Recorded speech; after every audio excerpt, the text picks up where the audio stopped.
Kembali lagi bersama Bang Jago. Seperti biasa Mimin selalu mendoakan kalian semoga selalu dalam keadaan sehat dan dalam kondisi terbaik.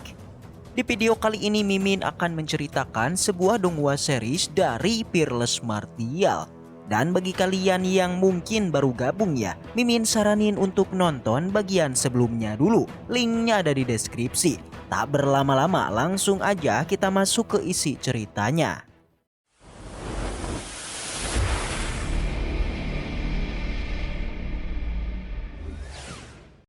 Cerita kembali dilanjutkan yang terlihat Kinan telah dikepung oleh para panatua penegak hukum tapi dia tidak takut dengan memperhatikan token yang dirinya miliki.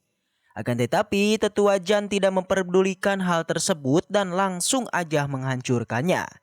Di sana Tetua Jan sudah muak karena Kinan sudah berulang kali melanggar peraturan sekte, bahkan kali ini dia sangatlah berani menyerang dirinya yang adalah seorang wakil ketua penegak hukum.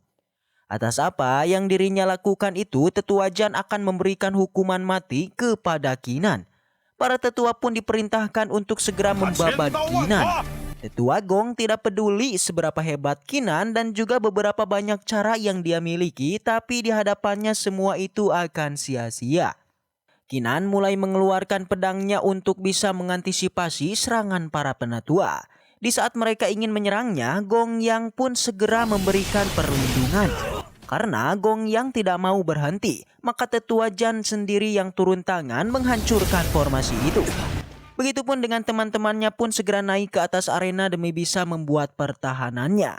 Tetua Jan sekali lagi marah besar dan berencana untuk menghabisi mereka semua. Namun sebelum semua itu terjadi ada sebuah rantai yang menghentikannya. Selain itu formasi besarnya juga muncul di atas arena.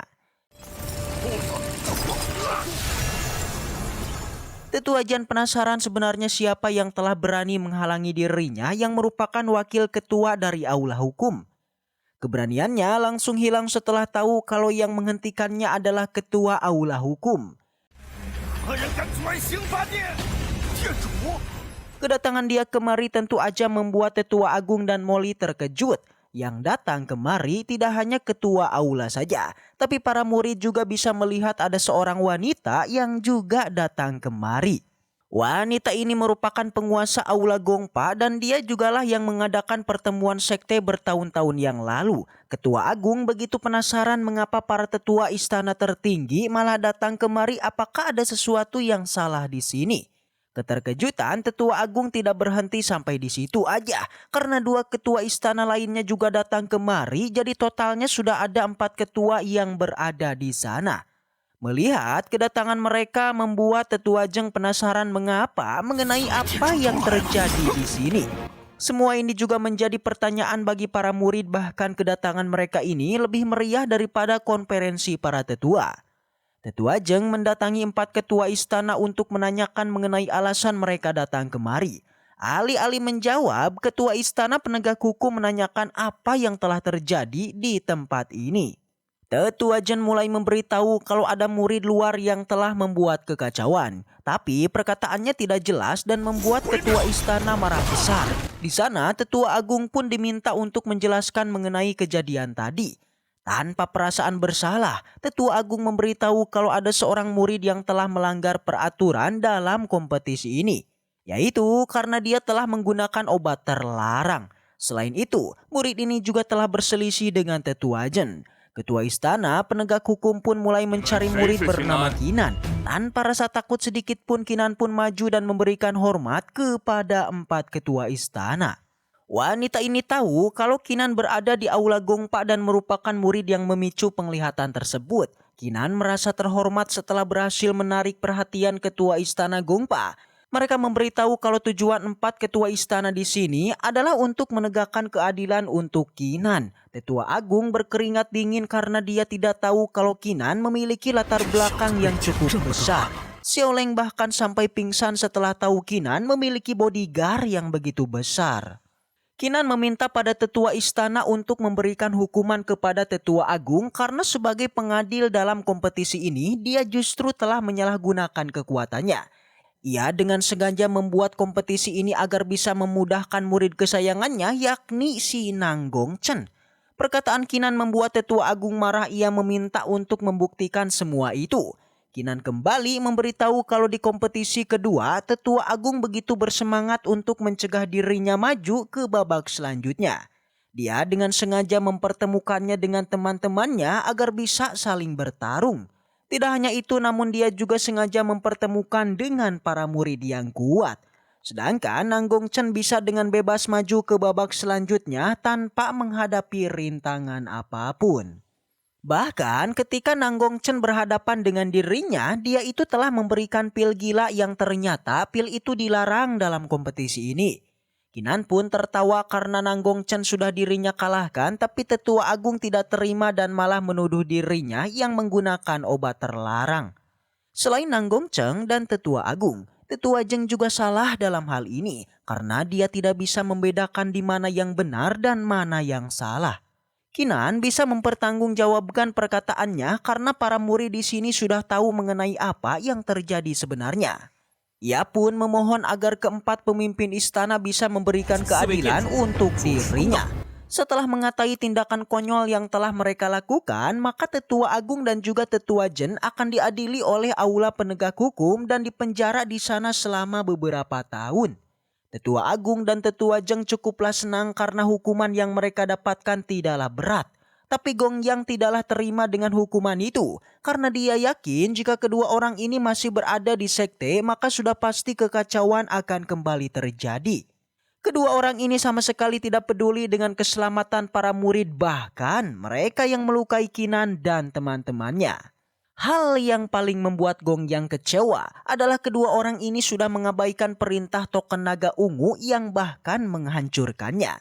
Melihat semua ini, Ketua Istana Penegak Hukum sangat marah, sedangkan Tetua Agung dan Tetua Zheng begitu ketakutan. Dia yakin kalau mereka berdua sudah tidak ingin hidup lagi.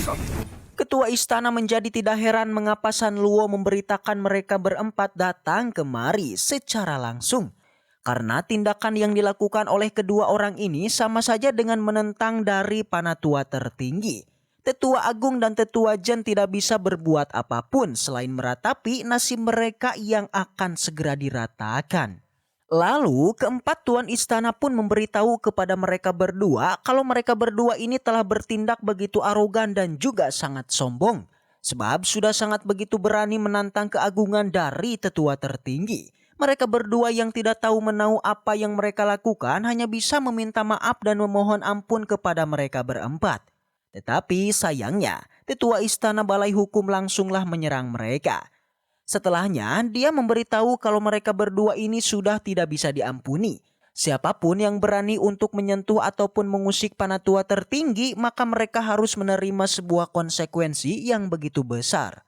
Alhasil mereka berdua pun akan dihukum seumur hidup di dalam balai hukuman penjara. Sedangkan untuk Nanggong Chen yang sudah terbukti sebagai penipu dalam penilaian kompetisi, dia akan dihukum selama 10 tahun di penjara. Setelahnya dia menanyakan kepada Kinan apakah sudah puas dengan hukuman yang diberikan oleh mereka. Kinan sebetulnya tidak begitu mempermasalahkannya. Hanya saja dia meminta kepada tuan istana untuk teman-temannya ini tidak mendapati penilaian ataupun peringkat dari kompetisi tersebut karena semua ini disebabkan oleh tetua dari alkemis yang telah berbuat curang. Lalu Tuan Botak langsunglah mengerti apa yang dimaksud oleh Kinan tadi. Jadi dia meminta kepada mereka berdua nanti datanglah ke tempat dirinya kalau dia akan memberikan sebuah peringkat serta fasilitas kepada mereka berdua. Setelah dari semua itu juga mereka pun langsunglah bubar dari sana. Selanjutnya Gong Yang juga berpamitan kepada Kinan untuklah pergi sembari memberikan kembali token miliknya meminta kepada dia untuk dibenarkan serta disimpan dengan begitu baik. Lalu Kinan meminta maaf kepada senior Chuyun dan juga Xiaoleng karena dia hanya bisa memberikan seperti ini. Mereka berdua tidak begitu masalah, justru ini adalah sebuah kesempatan yang bagus untuklah mereka berdua. Yakni menjadi murid dari penguasa aula hukuman adalah sebuah keinginan dari mereka berdua. Jadi mereka berdua berterima kasih kepada Kinan. Karena tanpa dia mungkin saja mereka tidak akan pernah bisa menjadi murid dari penguasa aula hukuman. Ditambah juga beberapa murid di sana langsunglah memuji-muji sosok dari Kinan.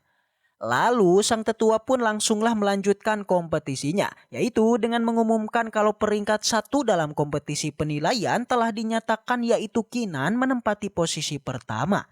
Mereka semua pun yang mengikuti kompetisi mendapati beberapa bagian ataupun hadiah yang telah mereka terima. Setelah dibuka, ini adalah pil yang begitu berkualitas tinggi. Pantas aja Nanggong Cheng berjuang dengan melakukan sebuah kecurangan hanya untuk mendapatkan pil ini. Lalu sang ketua memberitahu dalam 10 hari ke depan akan ada tetua tertinggi dari sekte masing-masing untuk menemui mereka semua. Jadi mereka diperintah untuk pergi ke Pavilion Wuyan, di sanalah mereka akan bertemu. Dan tetua meminta kepada mereka untuk ingatlah pesan darinya. Kalau mereka harus bisa menerobos ke ranah Xiantian, maka mereka akan bisa mendapati kesempatan yang baik untuk kedepannya. Untuk Cuyun dan juga Xiaoleng, karena mereka mendapati sebuah kecurangan dan mengalami kerugian yang begitu besar dalam kompetisi ini. Mereka berdua diperbolehkan untuk memasuki ruangan istana harta karun. Di sana mereka boleh mengambil beberapa harta karun sesuka hati mereka. Sontak mereka berdua yang mendengar ini benar-benar merasa begitu sangatlah senang. Selanjutnya Kinan langsung berterima kasih kepada Huang Long dan juga 2 orang lainnya yang akan menjadi teman dari Kinan nantinya. Dan Kinan berjanji jika mereka membutuhkan bantuan di masa depan mendatang, maka dia akan datang untuk membantunya. Sementara itu di tempat Tuan Ouyang Jun, dia mendapati sebuah informasi terbaru dari senior Molly dengan memberitahu apa yang terjadi di dalam acara kompetisi itu. Tetapi di sini Tuan Ouyang menganggap begitu remeh sebab bagi dirinya token tersebut bukanlah apa-apa. Begitu juga dengan sosok pria yang baru saja datang dengan memberitahu kepada senior Molly hanya mengandalkan token tetua agung sepertinya tidak akan menjadi masalah baginya. Karena yang perlu mereka lakukan yaitu menghabisi nyawa dari Kinan, bukan menghancurkan token tersebut. Jika mereka menghancurkan token itu, maka mereka akan mendapati masalah. Lalu pria tersebut meminta perintah kepada Tuan Ouyang kalau diperintahkan dirinya untuk menghabisi nyawa dari Kinan sekarang juga. Tetapi Tuan Ouyang langsunglah menghentikannya karena untuk saat ini kondisinya sedang tidak baik, di mana dirinya sudah pasti diawasi oleh 4 penguasa sekte Xuanling. Lebih baik mereka beristirahat sejenak terlebih dahulu dan juga mengawasi sosok dari Kinan apa yang akan dia lakukan setelah ini. Sementara itu untuk Kinan, dia pun telah kembali ke kediamannya. Sebelum dia memasuki ruangannya, dia menjadi begitu sangatlah ragu apakah pil ini benar-benar sangatlah berguna untuk dirinya. Takutnya dia juga akan mengalami kegagalan dan juga apa yang harus dia lakukan jika dirinya tertelan kembali oleh kekuatan jiwa perangnya. Karena sebelumnya Kinan telah gagal untuk menerobos ke ranah selanjutnya. Terlebih juga untuk baru-baru ini ada ginseng yang begitu sangatlah menyusahkan baginya. Karena setiap dia mempunyai harta spiritual sudah pasti akan diambil alih dan juga diserap olehnya tanpa tersisa sama sekali. Baginya kehadiran dari ginseng satu ini benar-benar sangatlah menyusahkan. Tetapi juga sebetulnya dia sangat membutuhkan cairan kuno milik darinya. Jadi untuk menyelesaikan sebuah masalah seperti ini, dia harus bertarung dengan ginseng satu ini yaitu Xiaomian. Lalu dia langsung mendobrak pintu dan menyuruh untuk ginseng satu ini keluar dari persembunyiannya. Baru aja dibilang dia pun langsung keluar serta menyerap pil tersebut. Hal ini membuat Kinan langsung mencoba untuk menghentikan tindakannya. Namun sayangnya usaha dari Kinan sia-sia aja yang pada akhirnya pil tersebut lenyap begitu aja. Hal ini membuat Kinan benar-benar sangatlah marah besar dan langsung menangkapnya. Dan secara tiba-tiba ginseng tersebut pun langsunglah mengeluarkan sinar yang begitu sangatlah terang. Hal ini juga membuat Kinan langsung terkejut yang ternyata dia bisa melihat kalau ada sosok wanita yang berada dalam ginseng tersebut. Dan setelah itu cerita pun bersambung. Baiklah, mungkin segitu aja untuk pembahasan kali ini. Semoga kita selalu diberikan kesehatan untuk mengawal Donghua ini. Dan sampai jumpa di video selanjutnya.